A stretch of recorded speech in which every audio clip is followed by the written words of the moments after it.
Welcome to Reimagining Soviet Georgia. I'm Sopo. A few days ago, there was an incident, an international, I would call it scandal, around academic freedom. DCU, which is a top university in Ireland, has a module in geopolitical conflicts.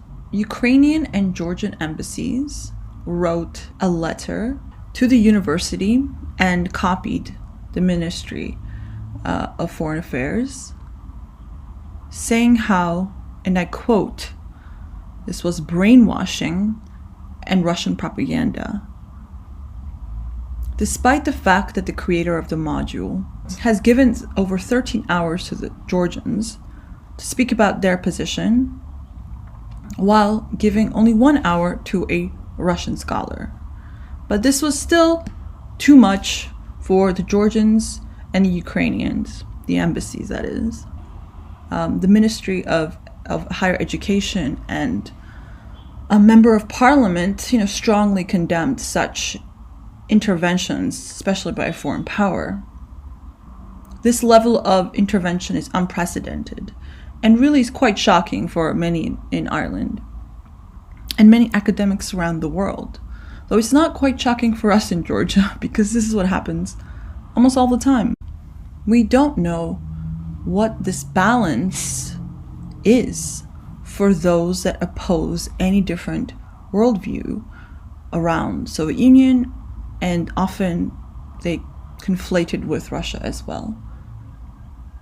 The creator of the module at DCU wrote a letter back, a blog post, I think, on civil.ge, where he says this is quite concerning that the Georgian embassy doesn't know the difference between their enemies and their friends. And that really speaks to what is the balance, right? If 13 hours to the Georgian position and 1 hour to a Russian scholar is too biased, apparently for the Russian side, if that means that that's Russian propaganda and brainwashing, would they prefer it if it's 100% only one side? Or if it's, say, one side because there are multiple sides? And so it's confusing for outsiders mostly. What does it mean to have a balanced perspective on things? Even if it's not balanced perspective, have a perspective that's not just one version of events. In this hostile environment that's now taken on a transnational character in Ireland, which was mostly confined within post-communist countries, Georgia has been very, very unwelcoming, to say the least, but really straight hostile. And to better get a grasp on the local situation, now we will hear from Beka Natsvlishvili, who will give us a rundown on his experiences teaching and being a member of parliament, what it's like to discuss even the word social, not even socialism, but social. And even the smallest social policies are met with heavy resistance and labeled communist. This is what the question of balance keeps coming back to. If social policies like minimum wage is considered communist, if 13 hours of one side and 1 hour of Russian scholar is considered Russian propaganda, if these, for us, people who at least are trying to critically assess things, if these things seem absurd to us, why is it so normal? We have to ask these questions. Why is it so normalized to see any words, any side, even the smallest perspective, such a threat? What has happened in the past 30 years to make it so volatile and hostile for anyone dissenting, right? The word, I don't like to use the word dissent, but it's becoming that way when you have almost a whole space that's dedicated to one perspective. So how did this history that was created, that these Soviet Union dissenters, supposedly who wanted freedom of speech, freedom of thought, have now created such an inhospitable environment for anyone who challenges them?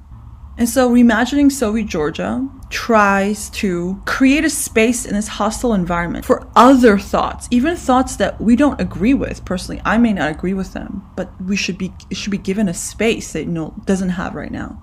So I would like to introduce Beka's interview, who will give us great examples that you can really see what it's like to live in Georgia, to live in a post-communist space, and to try to do anything here. Thank you so much, Beka, for being on the show. Oh, thank you. My pleasure. I have, to begin with, can you tell us a little bit about yourself? I was a member of parliament, and before I was a member of city council, but I studied in Germany, and after the graduation I came back to Georgia and started to job at the university, and after I am still in academia in 3 different universities. I established a master's program about labor relation and industrial relation in Georgia, and it is still running in 3 universities. It's State University, it's Georgian American University, Caucasus University, but I have the experience to teach in another different university. So this is my experience. Okay. In short. So tell us about your experiences teaching in Georgia. I teach introduction in political economy, and I teach political sociology. Before I taught theories of international relation, and to the same time I was in the different research projects. One of them was social capital in Georgia, and so the role of social capital for the development of Georgian villages. And maybe the case would be more interesting for us, the audience, because it was quite exemplaric situation what took place, for example, in one university where I was where I taught. It was 10 years ago.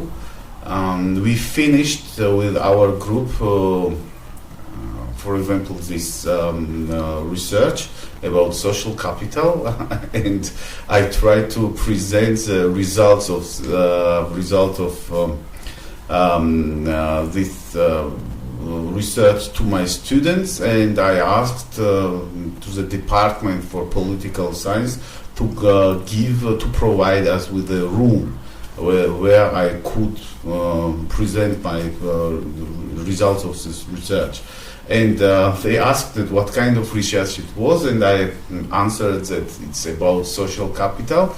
And the head of department told me that no way social capital and socialism. First, social capital has nothing to do with the socialism. It's a different issue. And second, even if it would be about socialism, it is obvious that in Georgian universities there is no free space for free thinking and teaching, because it is something like the universities and academia till today understand socialism as something like something very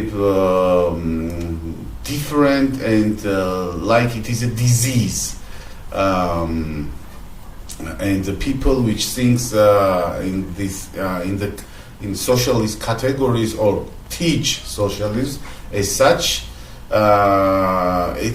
they see them as a like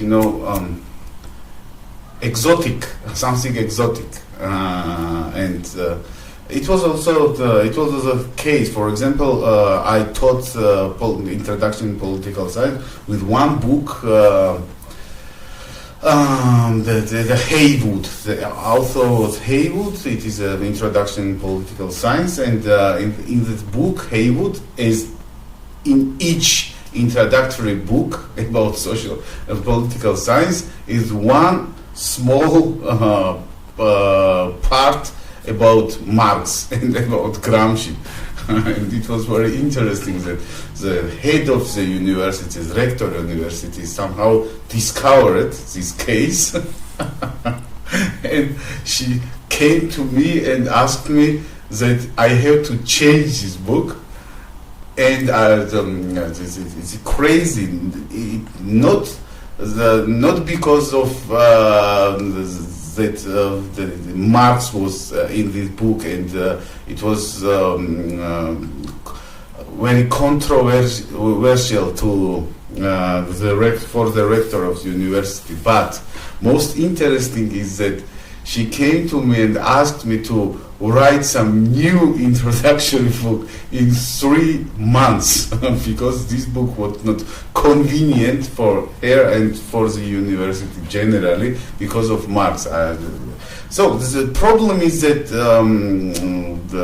especially in social science is taught in Georgia in halfway, because if you exclude Marx from social science, it means that the students get knowledge in the halfway, because the half of social science, at least half, when not, for example, 2/3 or something like that, at least the half is Marx and Marx ideas. This is a problem. That's why if somebody thinks that in Georgia they teach in Georgia social science, and they exclude from the program Marx, it means that they teach nothing. Yes, there are a lot of experiences in this case. For example, one experience is also with the different universities, because when I started to work on this master's program about labor relation,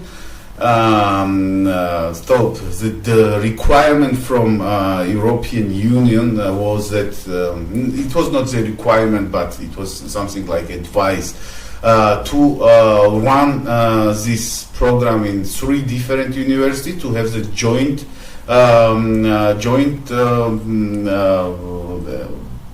degree, and I asked the university in which I taught some years ago, and when they realized that it was about labor relation, and when they realized that it has something to do with the empowerment of labor, they were against, because they so the answer was the same. So this is we won't have in our university something which has something to do with the left ideology and with the socialism and with Soviet Union, because the socialism, the Soviet Union for Georgian, even for academia, I'm not talking about average, I don't know, guys. Even for academia, it's the same, because it is not that the people try to get more knowledge in this, but it was the propaganda which started 30 years ago after the collapse of the Soviet Union. But the propaganda was quite strong, because in this propaganda were not involved just politicians, right-wing politicians, but in this propaganda were involved NGOs, universities, public institutions, government, political parties, media, all the organizations which had more impact about opinion making in the society. So, and this is a result what we have in Georgia at the moment. I would like to then ask, what do you think, as being both someone who teaches and also a politician, do you think there is a link between this sort of you can say censorship or dismissal or a certain kind of understanding of the Soviet Union that is dominant today, that hinders a lot of social programs that you work on, like labor issues, pension reforms? Do you think there's a connection between between sort of reimagining Soviet Union, this need for it, and also for a more coherent left or social politics to take place in Georgia? Reimagination, how you mentioned it just now, of Soviet Union, it would be helpful. Of course, it would be helpful for the development of leftist ideas, leftist organizations, and so on, because people would start to look on Soviet Union more critically, because at the moment we don't have any space where we can look at Soviet Union in the critical way. The different organizations we deal with Soviet Union and which deal with the study of Soviet Union, it is not a critical view. It is not a reflexive view. It is just leverage somehow to eradicate from the memories of the people the positive issues and positive policies what the Soviet Union had. It is not a science. It is like the propaganda. Like once at the university was this guy. How is the name? Which is the architecture of these neoliberal reforms in Eastern Europe. Balcerowicz, which is quite famous guy, especially in East Europe, and it was some event when Balcerowicz presented their views and their reflections about about economic the reforms in Eastern Europe, in Georgia, and so on. Because for some time he was also advisor of Georgian government. And I was only one attendant at the meeting where approached Balcerowicz critically, because what Balcerowicz was talking on the meeting, it had nothing to do with the science, because it was poor propaganda of neoliberalism, to comparison between the Belarus and the comparison with, I don't know, some countries, whereas, for example, the figures of the Belarus are much better as of these countries, but because Lukashenko governs the Belarus not in the way like they would like it, life in Belarus would be worse than in this country where some neoliberals, this NGO democratic guy is governing. And I approached him with the figures that because life expectancy is higher in Belarus, for example, and so on and so on. All professors which attended also this meeting, nobody approached Balcerowicz critically. Nobody. And when I stood up and approached Balcerowicz, everybody were somehow, because I heard before my question And before my remark, I heard a lot of remarks from different professors who were participating in this meeting, how Balcerowicz was great and what kind of work he done for Eastern Europe and so on and so on. And one of them stood up and ran to him to get the sign of the book of Balcerowicz. It was amazing. Like Balcerowicz was a, I don't know, holy guy of this religion of neoliberalism, something like that. And but most interesting was when the meeting was finished and when we went out of the room, half of the professors came to me and asked me, good question, it was amazing and so on. Because how can I explain it? This is the mainstream. To be the neoliberal is the mainstream. Half of the professors, not the half, but the most of the professors at this university are old people, not old people, but elder than me. They are 60s, 70s and so on. They got their knowledge at Georgian universities. And they got the knowledge in time of Soviet Union. This academic knowledge with which they teach at the moment to their students. But after the collapse of the Soviet Union, this kind of thinking was not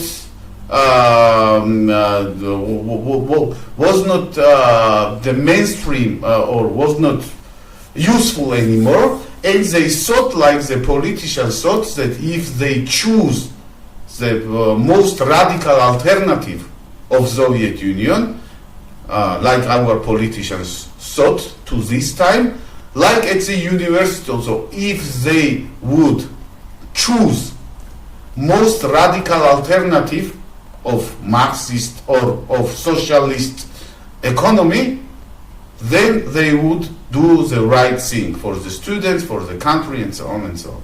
And it is a big mistake.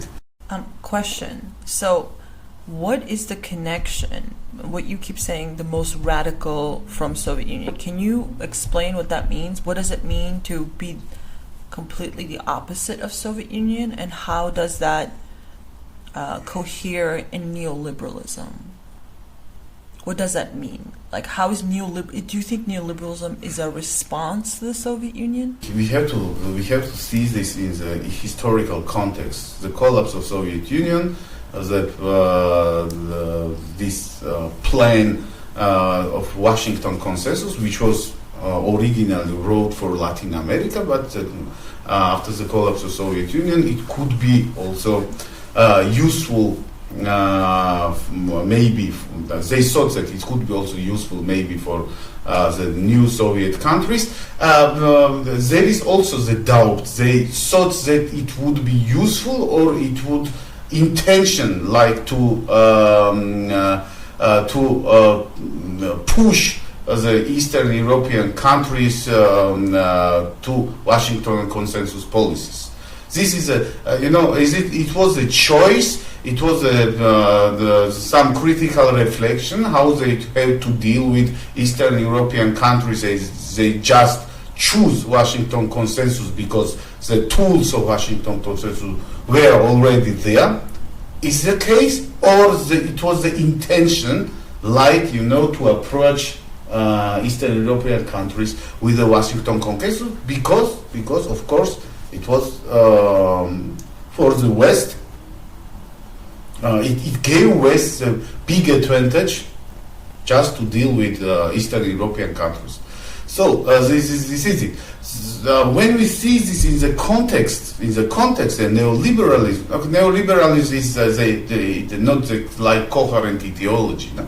We call neoliberalism different things. We can't. It is knows a clear definition of neoliberalism. But for example, if we take it, Washington Consensus as a expression, practical expression of neoliberalism, it took place in Georgia in more radical ways that it was written in, for example, the books of IMF and the World Bank. This is, But the question is, was it only one solution to this time, or was it intention which was implemented in Georgia intentionally from different international organizations? So, can you give me exactly details of what you are saying as far as social and economic policies that is antithetical to Soviet Union policies? In each policy, beginning with the social policy, and if we continue with, economic policy, we see that it is the opposite direction, of course, what the Soviet Union took. It doesn't mean that when I criticize, for example, neoliberalism, it does not mean that I like everything in Soviet Union, despite the system was better organized than any other systems generally. But of course, I'm talking about economic and social issues, especially now. But if you take neoliberalism, this is total opposite of it, with the beginning of total privatization in Georgia. One, with a tax system. The second, when I mentioned that Georgia is exceptional in this case, that we adopted neoliberalism in more radical way. For example, we are only one country in the world which has in the constitution legislation which does not allow parliament or the government to increase the taxes or to introduce progressive taxation without to call the referendum. And in this right wing in political environment, media environment, and so on, and this right wing propaganda and right wing populism, because it is also the populism when you try to explain and convince the people that the low taxes are even useful for the guys which get, for example, social assistance, and the case also about the National Bank, which is oriented on with inflation, for example, that we have this targeted inflation, which the country, such country like Georgia, which is developing country, which is import-dependent country, will never keep. And there are a lot of policies. I'm not talking about social policy which need really the money, because generally our social policy in Georgia is not the social policy which is oriented on the development of human capital, development of the people, but this social policy is just like to keep the people alive, just alive, physically. This is our social policy. So one of the things that we also have talked to someone who teaches Soviet history here, and one of the things that they said that contributed to a lot of Western donors being the mainstay of Soviet research about Soviet history and memory was because the salaries of professors were so low, especially in the 90s and early 2000s, and I would say now as well, and you can talk about the salaries of professors as well, that opened them up to needing to get additional financial additional salary. So a lot of them were either taking part in NGOs or establishing their NGOs and getting grants and surviving that way. So it seems like there's a connection between low progressive taxation to very low social safety net and jobs to then being more open to foreign influence. Not only how they finance, but what they finance contently. It is more interesting. But I don't think that it is a post-Soviet phenomena, or this trend only is taking place in Georgia. It was also in the Western countries after the end of the Second World War. For example, I saw the figures that some some organization made the survey at least each 5 years or each 10 years, and the question was that they was asking the opinion of the people. Which country was the winner of the Second World War? And till 70s, most of the people's answer was that it was the Soviet Union. But the question was the victory. In the victory of, in the defeat of fascism, and in the victory of Allies. And till 70s, most of the people answered that it was the Soviet Union. After 70s, you see the different trend, that the people starting to talk about US, Britain, even France, and so on and so on. It was depending in which countries the survey was conducted. And it is visible. It is not only the Georgian or post-Soviet trend. It was It is a part of coherent policy. Of course, till 90s, Western organization and this neoliberal organization had no space, for example, for Georgia to have such open propaganda to finance somebody which will defame the Soviet Union in such way, like they are doing it today. But in the West Europe and in different countries, in Italy, for example, because Italy has something like this touch to communism and good relation with Soviet Union after the end of Second World War, and in the Greece and in southern Europe. I'm not talking about Spain because there was another dictatura, Franco's dictatura or Franco's authoritarian regime. It does not mean how we at the moment will call him.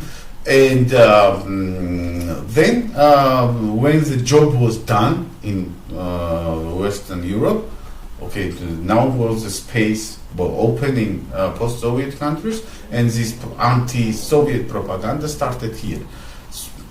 I have to mention again the Soviet Union. We don't need that somebody will glorify the Soviet Union. Just we need the truth, at least in the academies, about Soviet Union. Because the Soviet Union, to defame Soviet Union, become the leverage to introduce the neoliberals, and to justify neoliberals, like it was in Western Europe before. This is a problem. Not the Soviet Union is a case of glorification, but it should not become the leverage to glorify the neoliberals. This is my approach. This is my way of how I think. On that note, two more questions. One, you spent 4 years in Parliament, and you were often called Trotsky and other names. Yeah. And what was the culture, the political culture around Soviet Union from members of Parliament? What did you feel, and what were some of maybe examples that you can tell us about? They perceive social politics in general, of them constantly referring to. Again, I try to explain it with some examples. It was labor inspection, the new law about labor inspection. When I tried to push with another different MPs, but I was a radical, more radical in the sense. And the second was that, for example, another issue about labor law, because to introduce, for example, overtime pay without minimum wage, it has no sense, because if you have no minimum wage, the overtime pay would not work. It is unimaginable, and practically it does not work. And this was a context, but this was a context in which, for example, somebody called me Trotskyist or whatever it is. Even this is very interesting. But more the radical liberals and moderate liberals called me. Both sides called me the Trotskyist, because for them there is no difference. You know, if you are, I don't know, leftists, if you are socialists, their approach, despite they differ from each other, is a quite strong way. That one is a poor neoliberal, for example, which would abolish any kind of taxes in Georgia, and the second is more moderate, more statist, and so on and so on. But for any socialist ideas, for them are Trotskyism or whatever it is. Generally, I'm not Trotskyist. I don't like Trotsky, but whatever it is. Another context is that, for example, it started from the first session when the Parliament 2016 came together. I made the statement that this government should stop the policy Washington consensus, because it should be over. This was my approach, that we should not maintain this position of last bastion of neoliberalism, because if we look around, Georgia is an exceptional conception of neoliberalism. It is like in 70s was Chile as an experiment. In Georgia also is something like experiment of the neoliberals today. And that's why my approach was that to rediscover and rethink generally this Washington consensus approach. And it was also something like, unbelievable maybe for some MPs, which could understand what is Washington consensus, but most of them, or the media, I can remember, thought that I was generally against Washington or US. It was very nice and very comical. Why? This is also this is also the reaction, and this is also result of it, what we already discussed. Washington consensus never, the issue of Washington consensus and the policies of Washington consensus never have been discussed in Georgia, and that's why nobody knows generally what is Washington consensus.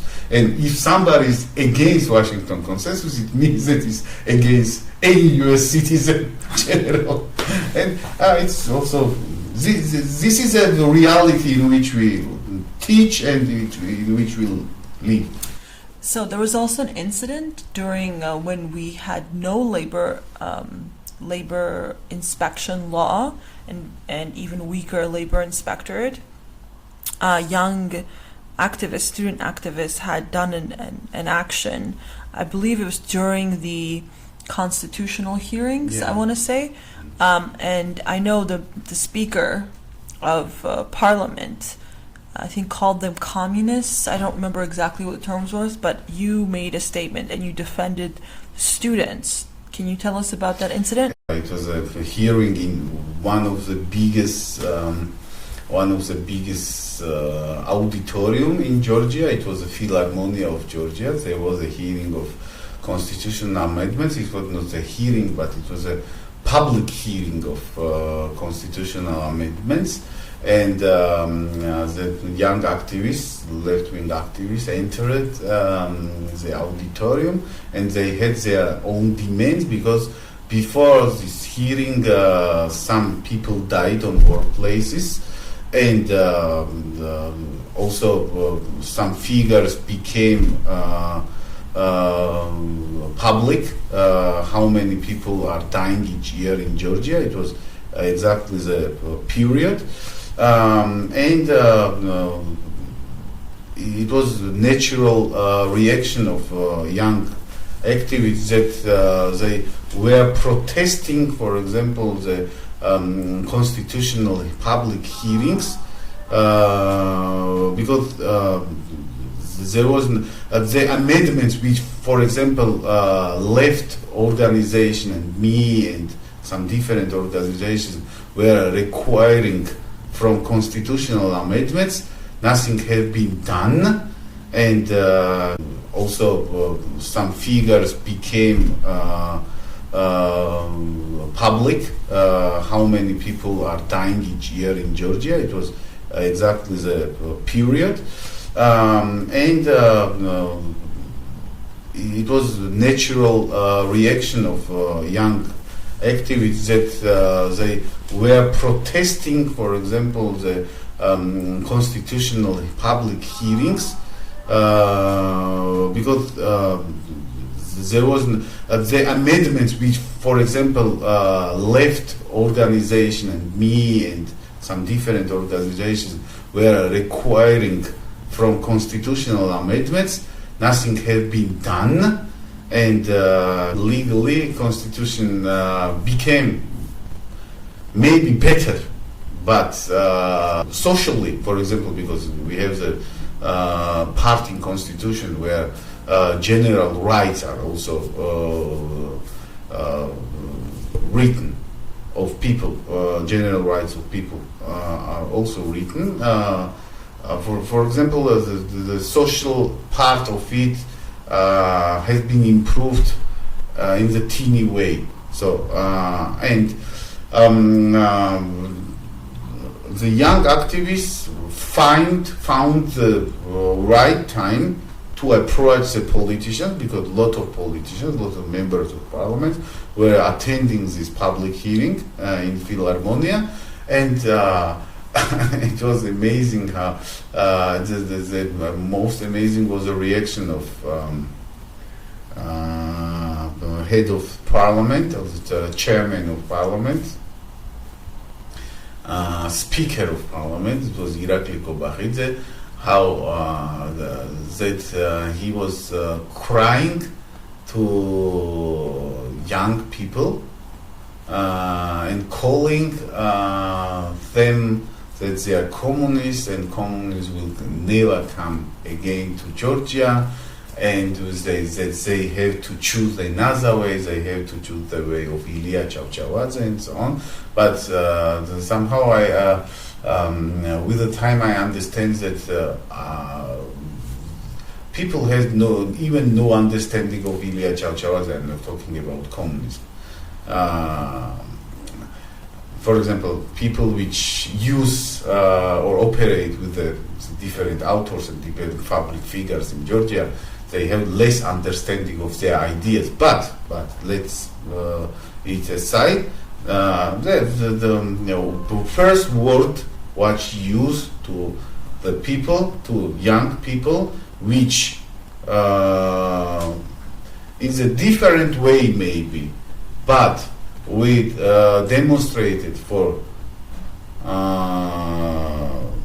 just the ideas for social justice, for not generally social justice, but even for normal labor law and labor inspection and so on.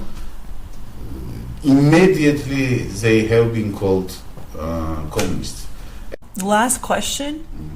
Often the opposition has deployed anti-Soviet, which also seems to be anti-Russian, similar continuation in a lot of people's minds, to further their political agenda. Yeah. They have used it. So the memory of the Soviet Union and this fear of Soviet Union, this fear of Soviet Union has been used by political forces, politicians, especially opposition, to further their politics. Can you tell us, what do you think about that? 1 month ago, in February, it was the anniversary of Sovietization of Georgia. 1921, the Soviet army entered Georgia. It was 25th of February, and Georgia was occupied. What is most interesting is that it was a Sovietization. It wasn't Russia occupation. It was Russia. If we talk about occupation, Russia occupied Georgia 100 or even 150 years before this event took place, because Georgia was a part of Russian Empire, because Georgia was occupied. But this 100-year anniversary was used in the media from different politicians that it was the occupation from Russia and not from the Soviet Union. This is also the biggest problem, that Soviet Union, if we separate there is no separation between Russia and Soviet Union, because it is also amazing. Soviet Union was created mostly about the leading politicians were Georgians in Soviet Union, if we consider. And even in this case, if we, if the leading politicians were only Russians, okay, I would understand the Soviet Union is a continuation of Russian Empire. But Soviet Union was a real international project. And if we consider the most influential persons were Georgians, we could not talk about the Russian occupation. It was a Soviet occupation. But because of the war of Russia, because our really hostile relations with Russia, which has their reason, of course, to use the Soviet Union and to not to make this separation between Soviet Union and Russia, it is damageable generally for real understanding of politics, not only today but for the future with Russia, which has their reason, of course. To use the Soviet Union and to not to make this separation between Soviet Union and Russia, it is damageable generally for real understanding of politics, not only today but for the future, because it is the people, but it is the instrument of the right-wing forces, because the Russia is discredited, and to link everything in Russia would be discredited automatically, and because the Soviet Union is discredited, to link something with the Soviet Union will discredit these things on this notion automatically, and it is very useful tool in their hands. But one example also, when this guy, for example, Gavrilo, came to Georgia, everybody was talking about, not about Russian politician, but was talking about Russian communist politician. Communists. They are not communists in the sense, real communists. But because because they had the opportunity somehow to touch and to find the link and to link Russia with the communists and Russia with Soviet Union, they used it. And this is a problem, to rethink generally our communist, our Soviet past. So Russia is also one of the biggest obstacles at the moment in this way, because if you try to rethink in the healthy way the communists, everybody can discredit you as a pro-Russian guy. This is also some obstacle in the way. So we will end there. Do you have any final comments about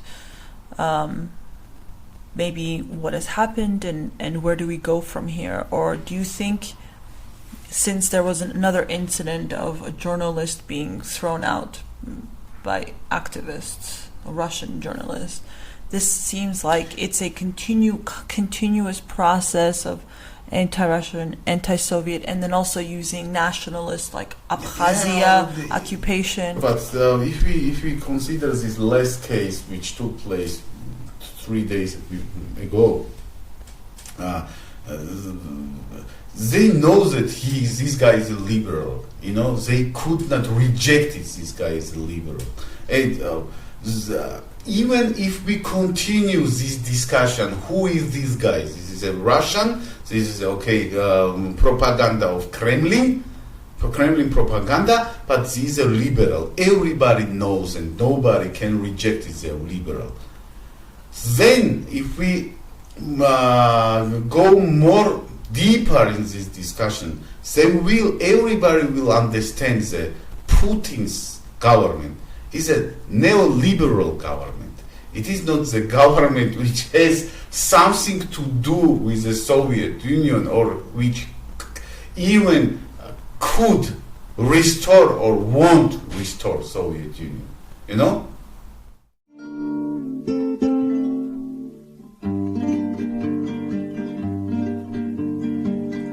Kartan modgaše modgoma, nadrevad moprevili. Gazapulis me gobrevi, da me pante potlebivi, da me pante potlebivi. Zogi omis karish khalchi, zogi gidem shvidovashi.